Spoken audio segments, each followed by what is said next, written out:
So I mean, like if we go back to our original, let's call it thesis around like, hey, if we buy everything from the public, there's just a ton of more margin in those deals.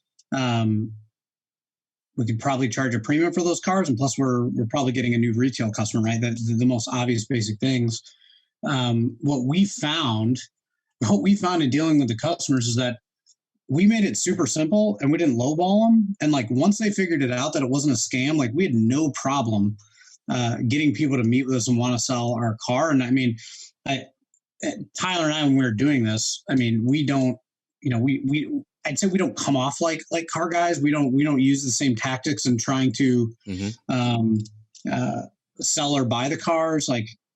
I didn't know anything about the car industry up until 3.5 years ago. And now I instantly know when I meet a car guy, because they say stuff like, hey, can I ask you a question? It's like, I'd never heard that phrase until I started talking with car people. And it's like, this is like apparently a part of training, right? You got to ask questions. I don't know.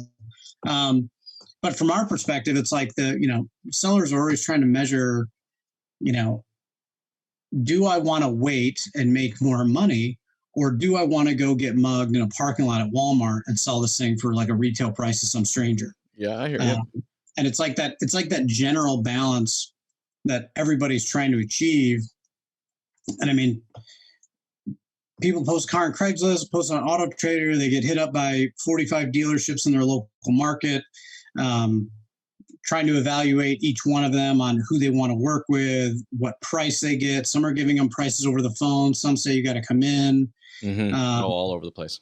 It's just all over the place, and nobody's really guiding or educating people through that process. So even back in the day, like that's what we tried to do, and it worked really well. The pivot that we started to make away from focusing on the dealership and focusing on the software is that we're like, because the way that we built that business was we actually used let's call it a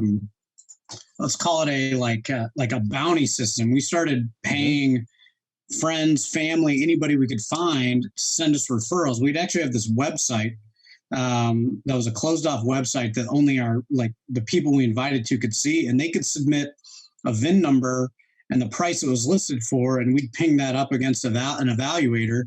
And if it came back there was like spread between the wholesale costs and what they were asking for it got routed to Tyler directly to get on the phone and try to buy the car.